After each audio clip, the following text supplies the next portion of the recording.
in a place where it is safe and appropriate, please close your eyes and begin to take some nice, long, slow, deep relaxing breaths in through your nose and out through your mouth. With every inhale, feel more light and peace entering your body and mind. And with every exhale, feel all tension in your body leaving, along with anything in your mind that you do not want. Inhaling peace and exhaling as you let go. We picture ourselves on top of a beautiful mountain in the center of a circular grove of trees. In the center of our circle, a bonfire blazes forth, lighting us and the grove with a sacred golden light. This is the light of perfect love and perfect trust, and it easily and efficiently burns away everything unlike itself, leaving us safe and serene. Into this space, we invoke the presence of our Creator. To many of us, our Creator reveals themselves to be a mother and father, a goddess and God. We also call upon our angels, our guides, our teachers, and we ask that we be guided as we walk upon the way, becoming happier, wiser, more peaceful, and more loving people. Blessed be. It can be jarring to come to the realization that all power resides within us. We're not taught that that's true. In this world, we're taught that all the power is outside of us, and we have to either get powerful or protect ourselves from the powerful things that are out there, or align with powerful people, etc. But rarely are we taught that all power resides within us. Once we are on any kind of a magical path, we come to the realization that the only power that exists is that power that can be accessed within us. Coming to that realization sometimes is depressing. When you realize that all the power is within you and that you can access all that power, it's sad.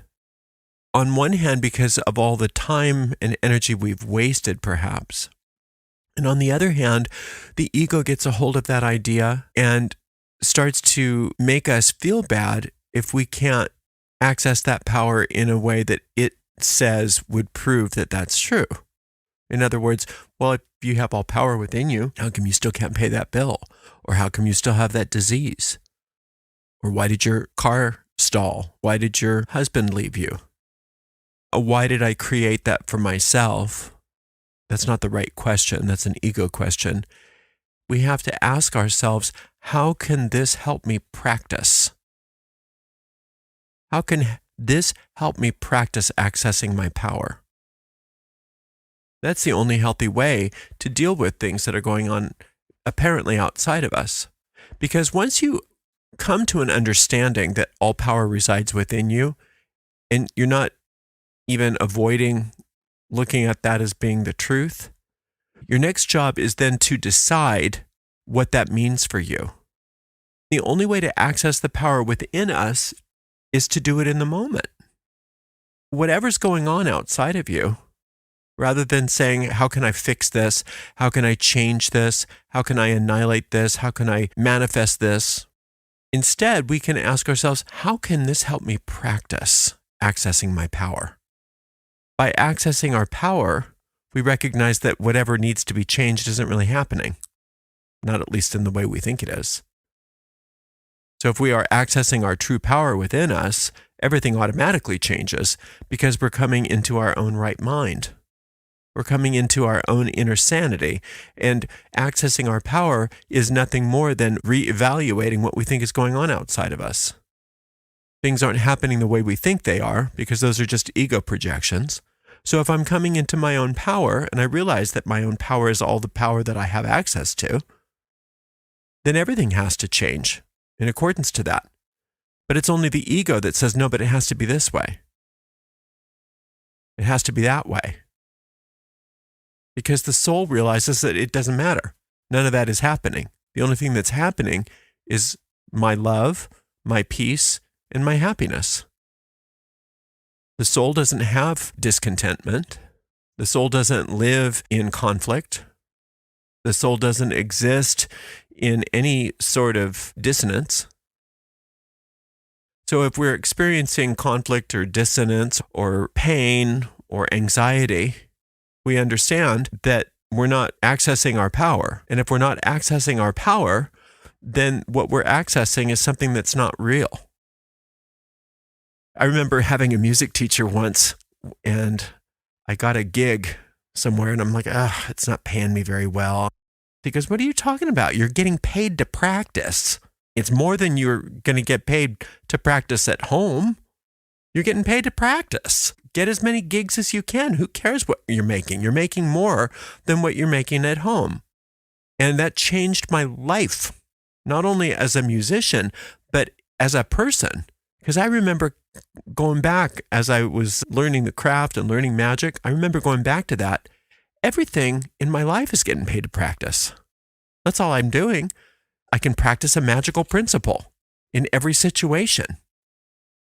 When the ego wants you to change things, it wants you to change one thing into another thing that's going to disappoint you. The soul wants to change from illusion into reality.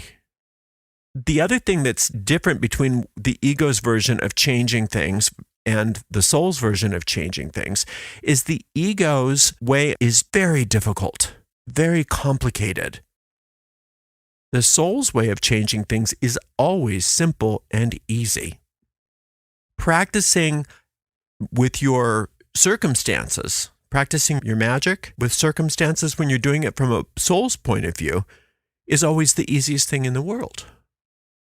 Whereas when you're trying to practice from the ego's point of view, trying to change things, it's always the most challenging thing you'll ever go through. And there you have a wonderful barometer as to which part of the mind you happen to be working with.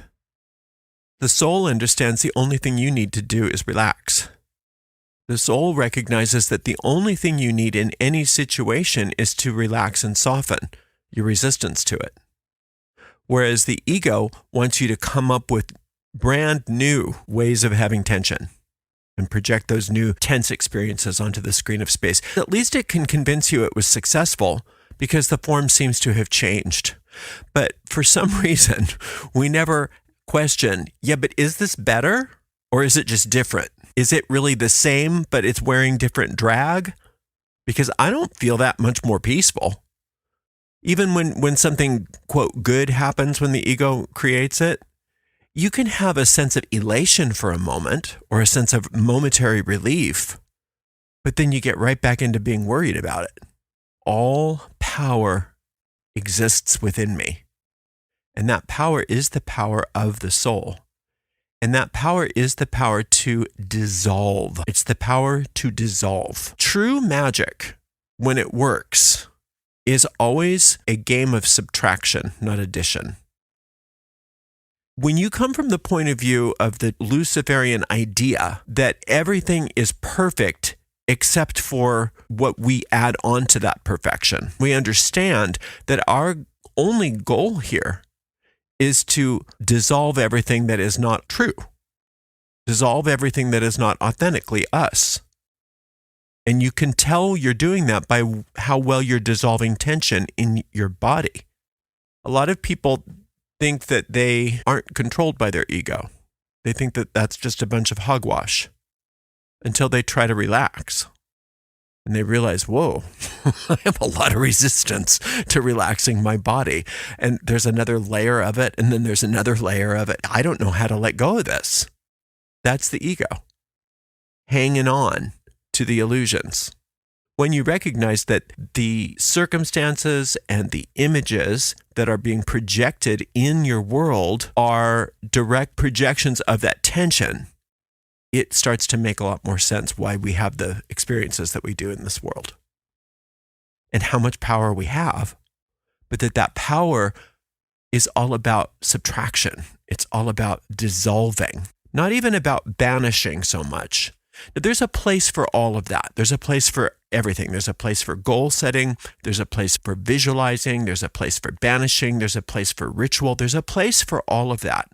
But what I'm talking about here today is much more esoteric, much less complicated than most of the magical praxis that goes on. But it's also much more effective, and it's really the point of the whole thing. And that is that anything can be dissolved. Any problem can be dissolved when we recognize that it is a product of tension. Our only purpose for interacting with that illusion in our experience, because they are all illusions, no matter how real they seem to us, the only real benefit from interacting with those illusions is it gives us an opportunity to practice dissolving them. You don't dissolve a problem in your life by wanting the problem itself to be dissolved. You dissolve a problem in your life by wanting to find relaxation in your body. That's the best use of the body as a barometer for ego involvement. We can ask ourselves, where is the tension? Where do I feel the tension in my body? Then we know exactly where to practice relaxing. And we do it for its own sake, not because we want to go out there and fix a problem. We're letting the problem alert us to the fact that there's tension within our body. And then our job is to resolve the tension and let the illusion take care of itself. Let the problem take care of itself. In fact, if you can get your mind off the problem and get completely focused on relaxing the tension in the body, it happens so much more quickly. Because as soon as you go out and say, well, is the problem gone? Then you've got more tension. You miss the whole exercise. Then you get to go practice again. And you can practice over and over again without any need for ritual tools or special environments. You can get to the point where you're so good at this that you can do it while you're engaged in normal looking activities. But it's good to have sessions where you go by yourself and close your eyes. And you don't have to take long periods of time to do this either. That's another ego idea. Oh, it's going to take forever. You just have to allow yourself to notice the tension and just say, I'm just here to practice. Practicing a little relaxation, that's all you're here to do. That's the only thing that you're required to do. The rest of it is taken care of for you. When you learn the body's primary function is to show you when you're listening to the ego and when you're listening to spirit, the body takes on a whole new function. Your relationship to the body takes on a whole new aspect. And you're no longer worried about the body in the same ways that you were before. And you actually take better care of your body. You actually love your body more. You accept your body more because you recognize that all it's there to do is help you practice. All it's there to do is to give you an instrument to practice this soul magic. Your relationship with your body and the illusions in your world starts to become very simplified. Because really the only reason it's there is to show me where I need to practice. That's it. The only practice that I'm engaged in is the relaxation of tension in my body. What we start to notice is those problems spontaneously clear up. Those relationships spontaneously heal. Our goals spontaneously start to manifest for us in wonderful ways. The soul then starts to be able to project images onto the screen of space for us rather than our egos. But you see, as long as we think that we need to control what's on the screen of space, we are trapped in our own ego minds. And so we can't have those resolutions that we seek. We can't have the solving of our problems that we want because we are still making the ego in charge at the levers. The only way that we can have freedom from the ego is by disregarding it. And how do you disregard the ego? By relaxing it, because it can't do relaxation. That's one thing the ego can't do. The ego can fool you on so many levels, except when you say, yeah, well, where's there tension in my body? Then you always have the ego's number. It can't hide from you when you use the body for its highest function, and that is as a barometer. As you are able to relax tension in your body, you know which voice you're listening to. If it's the voice of your ego, there's tension. But if you're able to relax tension in the presence of a voice that you're listening to, then you're listening to that inner voice of your teacher, of your guide. It's amazing how simple it is. I'm going to save us thousands of years of evolution right now by simply reminding you what the masters have taught you, that the only thing you have to do in any situation is use whatever the situation is as a reminder to practice. And the only thing you have to practice is relaxing the tension in your body. That's it. And when you do that, you dissolve your problems. You dissolve your ego. You dissolve your attachments. You do all of that real advanced stuff that we focus on when we're doing things like path working. You're relaxing your body. And as a result of it, you get all of those gifts. But you're not getting those gifts because you're going for the gifts. Because if you're going for the gifts, then you're doing something from your ego mind, and you'll know it because there's going to be some tension. The gift exists within the practice of relaxation. We could start by saying that relaxation is its own reward. That is the kingdom of heaven that is within you. The kingdom of heaven, if you seek it first, everything you want, need, desire is added to you, is given to you. We're taking it even further this week because we're telling you it's not just peace in general. It's using your body as your main magical tool to tell you whether or not you're there. And if you're not there, it's not a bad thing. It's just another opportunity to practice. Get paid to practice, just like my music teacher taught me. Get paid to practice. You can practice anytime, anywhere. And this way, you're no longer avoiding your problems. You're no longer trying to protect yourself from things. You're no longer trying to manipulate things and fix things. You are in the driver's seat where all power is in you, no matter what. There's no situation, there's no problem, there's no anything that is too big or too challenging for this amazing alchemy. The only thing you have to do is to learn how to relax your body in the presence of whatever it is, and to be grateful for that thing, whatever's going on, just in the one context that it gave you something to practice on. Use whatever's there. Whatever's there. Get paid to practice. And when I say getting paid, I mean it. You're going to get paid and then some. All of the things that you've wanted, which are truly pale in comparison to what you'll receive, are immediately available to you. And when you can understand what that means on an internal level, the external reflections of those things stop being so important because you know they're on their way. You don't care about those anymore. It'll be fun when they're there, of course. You'll celebrate it. We'll have a good time. Yay, we got the money. Yay, we got the marriage. Yay, we got the child. Yay, we got whatever it is that we wanted. But those are an obvious and organic outpouring of that inner peace, that inner power that you are one with. The only way that you're going to understand that this is true is by practicing. And you're going to get better and better at it.